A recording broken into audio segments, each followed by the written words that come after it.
So we'll move on over to the men's one. The men's one is probably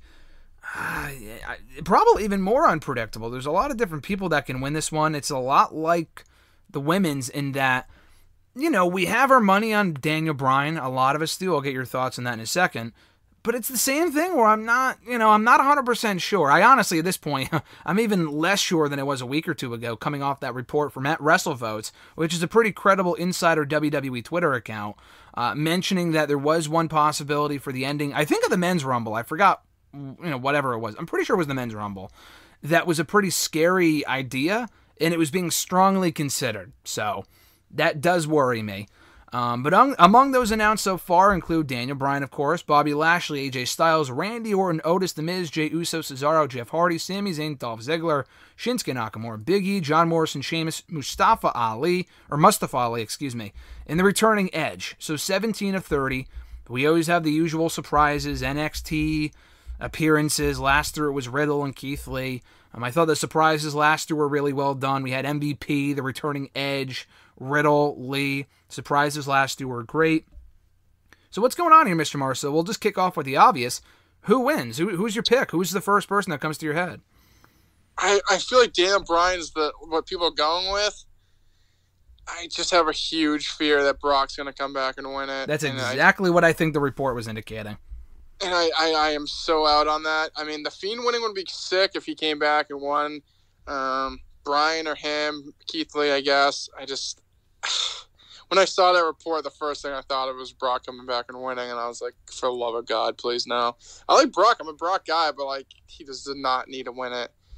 He's always in the title picture anyway, so he could find some way to win. He could get into it again. I mean, and I'm just so over the fucking part-timers coming back and being a main focus, so I'm completely out on that idea. But if not, it'd be either Bryan or the Fiend, I'd say. Well, what's worse? Someone asked me this on hashtag, and I gave my own answer. But what's worse, Brock winning the Rumble or Goldberg becoming WWE champion? Goldberg winning the WWE championship. No, that's what I said too. Because I think at least with Brock, and I'm not justifying it, but I think at least if he won, you don't know which champion he would go with. Because obviously the history with Roman is there, and the whole Paul Heyman factor. So that's a story that makes sense. I just don't really want to see that WrestleMania match again. It would literally be like an every 3-year tradition. We got it in 2015, 2018, and now in 2021. There are so many more opponents that Roman could be facing at WrestleMania that are not Brock Lesnar. And if you won't do that, then it's going to be Drew and Brock again. Do you have Drew beat Brock for the second straight year? Probably, but then that means that's the third or fourth Mania in a row that Brock has lost at. I don't know. That's just not a good idea. What is the update with Brock? What do you think if he's not in the Rumble, which I God hope they're not bringing him back to win it? Because if he's not going to win it, he won't be in it. It's that simple. If they bring back Brock for Mania, which they probably will, it's a 2-night Mania this year. There were reports indicating, there's got to be 4 marquee matches. Aren't there usually? I feel like we get 4 major matches every year anyway, 2 each night. What do you do with Brock Lesnar at WrestleMania? I don't know. I mean, like you said, if he comes back and loses again, is he just going to come back and lose? He's going to face Roman. No, thank you. I'd probably say if he's going to come back, which, I mean, like you said, 2 nights, they'll probably bring him back, marquee name. Probably face someone younger. Maybe lose to Keith Lee or someone younger, kind of establish them as one of the next guys. Beating Brock always seems to elevate people. So I would go with that route. I don't need to see him face Roman again or Drew again. So I would have him face someone young. He could put them over, make them a star. Like I said, he seems to be the one everyone beats to kind of push you in the stratosphere. And if it's not for a belt, it's still a big win against Lesnar, and that can push that person maybe into a big program leading into the summer. So that's what I would do. But besides that, I don't need to see him champion again. We've done it so many times of him being champion and then him losing it to that person to give him that rub. Why does he have to have the championship? He's still a big name. Someone beating him still means a lot because he doesn't lose a lot. So him losing a match to any up-and-comer would be a big rub. There's a couple different dark horses here that I think won't win, but there's I don't know. I just have a good feeling about them, so I'm not saying they're going to win, but you never know. That being Keith Lee, who I don't even think...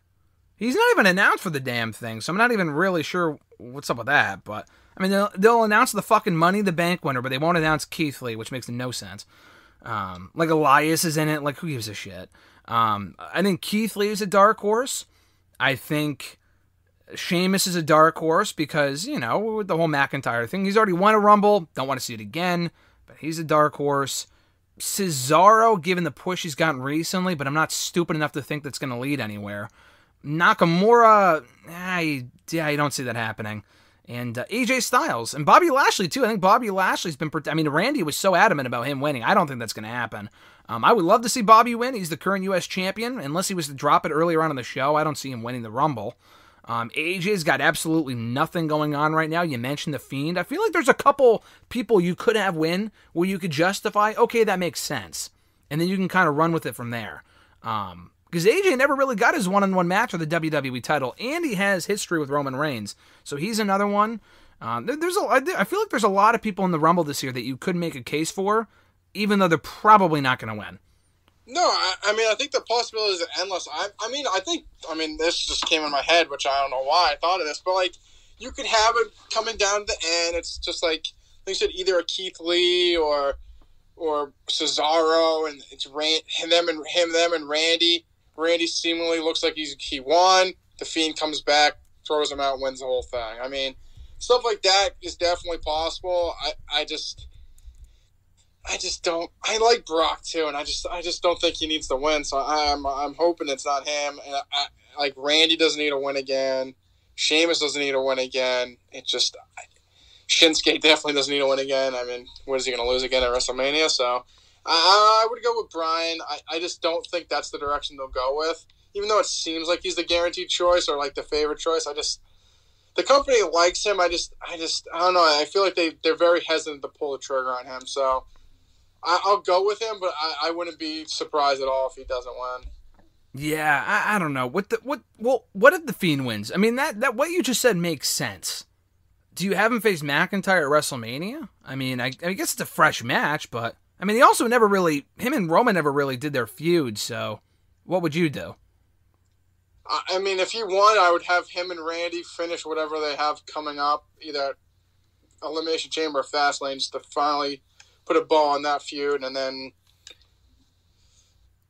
I'm trying to think. I mean, I guess you could keep him on Raw. I mean, him and Drew did have, didn't he tease with Drew and they never kind of, when he got on Raw, they kind of teased it, but then he went in a different direction. I can't really remember. You're right. Yeah, when he was directionless, when he first came to the show, I think he confronted him or something. There was when they had 4 or 5 different contenders for the belt. But yeah, I remember what you're talking about. Very briefly. Maybe go back on that, and then Fiend wins the belt.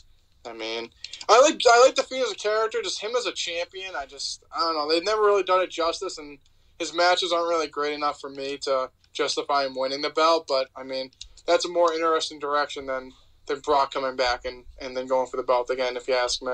No, I agree. Well, we also had Edge come back on Monday's Raw very randomly. I wasn't on Twitter on Monday afternoon, but I'm watching the show and I'm like, what the fuck? Did they advertise this in advance and I just missed it? You're more on top of that stuff than I am sometimes. Did they announce this before they showed the commercial in the middle of Raw at 9:30? They said that Edge was going to talk about his injury or rehab. That they mentioned earlier in the day on Twitter, but okay, I didn't see that. Yeah. Wow. Okay, so I thought they plugged it on Raw at one point too. But they did, but it was at 9:30. Maybe it was in the beginning. And I mean, listen, my finger's best friend is the fast forward button. I mean, whenever I see a commercial, entrance, replay, I fast forward to that shit quicker than you could even imagine. So maybe I missed it, but it was 9:30, and I'm like, why are they just in? I'm like, what the fuck? And then he said he was in it. And I thought the promo was easily the best part of Raw. That's not saying much because the show sucked, but it was an amazing promo, and he brought up a great point about how we never lost the World Heavyweight Championship 10 years ago. That was when he retired. So he's in the match on Sunday. I want to get your thoughts on this, because initially, it's not the fact that they didn't save it as a Rumble surprise. I mean, listen, I think surprises are great. They probably have other ones lined up. There's no fans there, so whatever. They already had the Edge return last year. You don't really need to do it again. Nothing will ever surpass that. So doing that again, I'm okay with them not doing that. But at the very least, unless he just got cleared a couple days ago, why didn't they do this 3 weeks ago? and then like build up to Edge being in the Rumble, to throw it on there as a random last-minute thing right before the Royal Rumble in the last like 15 minutes of the show without any prior hype aside from what they said on Twitter at 2:30 p.m. It felt like a last-minute ditch attempt to make people care about a match that they may not currently be invested in. I just thought the approach, I think it's great he's in it. I just thought the approach was very questionable. Yeah, the approach is terrible. It's what they do, though. It's very last minute. And like you said, it could be one of those things, maybe do with COVID and maybe some setbacks. He had a late visit to see if he could get cleared, and maybe that's why. But, I mean, if anything, it seems like a last-ditch effort to get people invested or people to watch. Because at this point, there isn't really that many big names. Like, there's just the two big names in the company aren't in the match, so they're kind of maybe grasping at straws there to try to gain some entrance. Because besides Drew and Roman, I mean, no other guy really has even close to the momentum they have besides maybe The Fiend and Randy. But besides that, they're the biggest things going, so if they're not in the match, people really shouldn't really care about watching the match, I would say. If Edge is in... What'd you say? With the two biggest names in the company not in the match, it just doesn't really bring too much steam at this point. That's why I think they're doing like a last-ditch effort, trying to get like a name or a couple of big names announced they're going to be in it to gain some kind of interest. No, yeah, I figured that. They announced Edge, but they obviously are saving at least one or two surprises. It's not really about the surprises this year, I would think, because there's no fans to react to it. Does anyone come to mind? To me, it's John Cena, but other than John Cena, who else comes to mind for you, or someone that you would want to see come back? It's usually someone fucking random, but, I mean, they rumored fucking Carlito to come back for Raw Legends, and he never did. I mean, that'd be a decent cameo. I'd mark. Hey, what about Kennedy?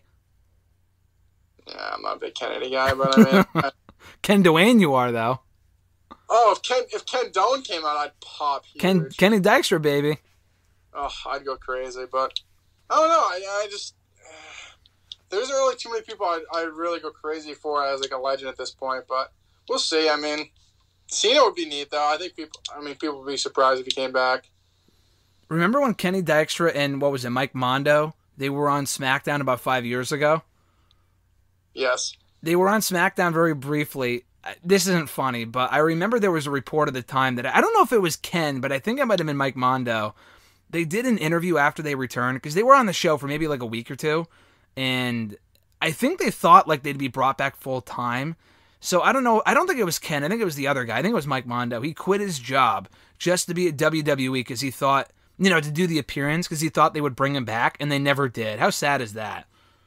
I think it was rumored that they were going to get brought back on like a regular basis, and then something must not have.